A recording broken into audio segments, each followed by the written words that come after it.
हरियाणा राज्य के हिसार जिला का सुरेवाला गांव कई दिनों से बाढ़ की चपेट में है। खेत पानी में डूब चुके हैं, फसलें नष्ट हो चुकी हैं और कई घरों में पानी घुस गया है। पशुओं के लिए चारे की कमी है। पंचायत ने हर स्तर पर मदद की गुहार लगाई, लेकिन कहीं से कोई ठोस सहायता नहीं मिली। गाँव के लोग पूरी तरह निराश हो चुके थे। इसी बीच ग्रामीणों को जानकारी मिली कि संत रामपाल जी महाराज ने हरियाणा सहित कई राज्यों में बाढ़ प्रभावित गाँवों के लिए अन्नपूर्णा मुहिम शुरू की है। यह सुनकर ग्राम सुरेवाला की पंचायत तुरंत बरवाला संत रामपाल जी महाराज के अनुयायियों के पास पहुंची और वहां जाकर अपनी समस्याएं बताईं। पंचायत ने लिखित प्रार्थना पत्र तैयार किया और संत रामपाल जी महाराज के अनुयायियों को सौंप दिया और वो प्रार्थना संत रामपाल जी महाराज तक पहुंचाई गई और थोड़ी ही देर में आदेश आया, गांव सुरेवाला की जो भी मांग है तुरंत पूरी की जाए। आदेश मिलते ही सेवादारों ने तेजी से तैयारी शुरू कर दी। सिर्फ 24 घंटे के भीतर ट्रकों का काफिला तैयार हुआ और सुरेवाला की ओर रवाना हो गया। लगभग 9000 फुट 8 इंच पाइप, 20 HP की 2 मोटरें, कार, स्टार्टर्स, फिटिंग्स और अन्य जरूरी आवश्यक सामान्य ग्राम पंचायत को दिया गया। जैसे ही पाइप और मोटरें पहुंची, तुरंत कार्य शुरू कर दिया गया। मुख्य निकासी मार्गों पर पाइप बिछाए गए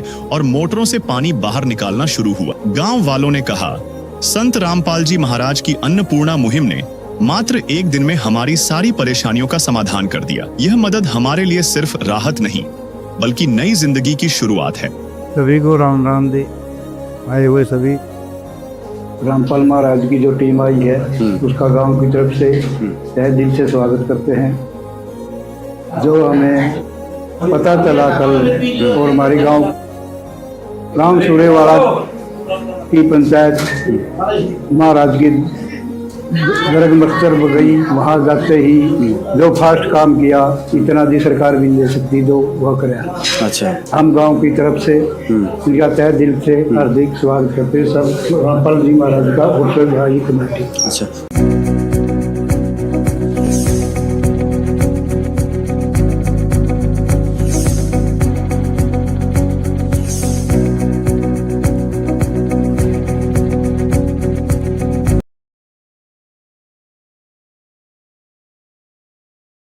राम राम भाई। राम राम भाई। क्या नाम भाई साहब? अनूप पुनिया नाम भाई। अनूप। हाँ अनूप जी, क्या कहोगे आज जो गांव में आपके साथ अगर कहें तो ये चमत्कार हुआ है गांव में?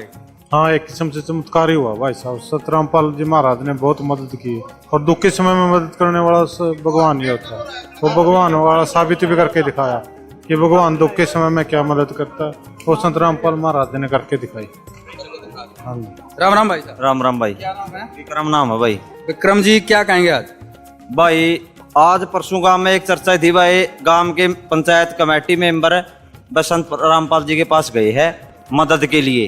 और मैंने तो ये बेरा बैठा भाई, मैं तो ये गाड़ी भरी देखी नो, मैंने तो को मंत्री भी नहीं आंदा देखे, ऐसा काम देखे हमारे भाई। एक बोल पे किसी दिन को बैठा जगह समान है नू थी भाई, 5 दिन में 7 दिन में 10 दिन में भाई दरखास्त लागेगी, आवेगी, मिलेगी। ये तो भाई चट मुंडा पट ब्या और 5-7 दिन में पानी तैर दिया भाई सारा। बढ़िया फसल हो जाएगी किसाना का, आगे उम्मीद हो जाएगी। जिसके मकान मकून ढह रहे, किसी का पानी लग रहा भाई, बढ़िया मदद करी है। मैं तो कहूँ इसे संत परमात्मा अपनी एड नगरी में आए नहीं वाला है। बहुत बढ़िया काम भी, दिल से धन्यवाद भाई जी। गांव में पानी भरा हुआ है, आपने निकालने की कोशिश भी करी होगी, जैसा आपने कहा घर भी टूट रहे हैं, भरकस प्रयास भी किया। तो और जो ये संत रामपाल जी महाराज का अचानक राहत मिले, तो क्या अंतर देखते हैं आप? भाई रहतर दिन पहला रह थी, आज तो दिन ही लिख गया। ईशा काम हो गया मेरे भाई है। बढ़िया, सबका जीवन बढ़िया चल पड़ेगा। एक देखो परमात्मा का रूप में आए ही मदद करी है गांव की, बहुत बढ़िया। और गांव में भी सुनी भाई चैनल के माध्यम से बेरा पटिया भाई गुरुआना है और खैनपुर कई गांव में ले भाई रामपाल के पास जो भी गए नहीं जैन समान नू मिनटा में पहुंचा दिया। तो आज हकीकत होगी भाई, पहला तो वीडियो देखा थे और सुना थे, आज नो बेरा बैठ गया भाई, वास्तव में भगवान का रूप है भाई है। हाँ, दिल से धन्यवाद है जी।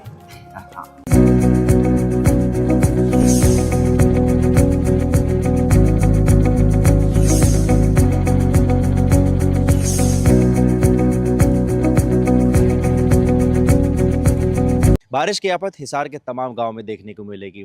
ऐसे ही बाढ़ का जायजा लेने के लिए हम आप पहुंचे हैं हिंदवान गांव में। बाढ़ के हालात जानने के लिए मेरे साथ कुछ गांव के लोग मौजूद हैं। आप गांव के जो हालात है अभी क्या? गांव के हालात तो जी बहुत खराब हैं। सारी तो फसला खत्म हो गई, गांव आधा गांव पलायन कर गया, पूरा गांव पानी से भरा हुआ है। पलायन कहाँ पर किया इन गांव के लोगों ने? कोई जहाँ पानी ना भर रहा है, कोई रिश्तेदारी में है, कोई कहीं है, कोई कहीं है, कोई हिसार है, कोई किराए पे कहीं कहीं। तो क्या मकानों में भी पानी घुस चुका है? मकानों में पानी घुस चुके हैं। मकानों में पानी घुसने के कारण उन्हें घर छोड़ने में मजबूर हुए हैं। खेती फसल कितनी बर्बाद हुई होगी लगभग? 100% मेरे गांव की सारी खेती खत्म हो चुकी है। आसपास के गांव में भी ऐसा ही नुकसान हुआ है? हाँ, नुकसान तो हुआ है। पूरा हिसार डिस्ट्रिक्ट की पानी से तराई से बिल्कुल भरा हुआ है सारी जगह ही। लेकिन मेरे गांव के अंदर 100% खराबा है। हर प्रकार की फसल खत्म हो चुकी है। ये फसल तो गई है, अगली की भी बुआई नहीं होगी, क्योंकि 5-5 फुट पानी भर चुका है। वो कब सूखेगा, अगली बिजाई का टाइम तो आने वाला ही है। गरीब किसान तो पहले ही मरा हुआ है। किसान के पास बच रहा क्या है? और ये फसल बर्बाद होगी तो किसान के पास बचा क्या है? जो ठेके पे किसान, गरीब किसान ठेके पे लेके और जमीन बो रहा है, 40-40, 45-45 हजार रुपए ठेका दे के इतना ही खर्चा ऊपर लग गया और उसकी फसल बर्बाद होगी तो किसान तो मर ही गया। क्या बचा किसान के पास? कर्ज लेके खेती की होगी? आज था के ठेके के ऊपर जैसे कर्ज लेके है, कोई सरकारी लोन लेके है जैसे, तो उससे वो किसान अपना जीवन यापन करना चाहता था। लेकिन सारी फसलें बर्बाद होगी, कुछ बचा ही नहीं, तो किसान तो पहले ही मरा हुआ और अब बिल्कुल मर चुका है। ये पूरी वीडियो आप SA न्यूज़ YouTube चैनल पर देख सकते हैं।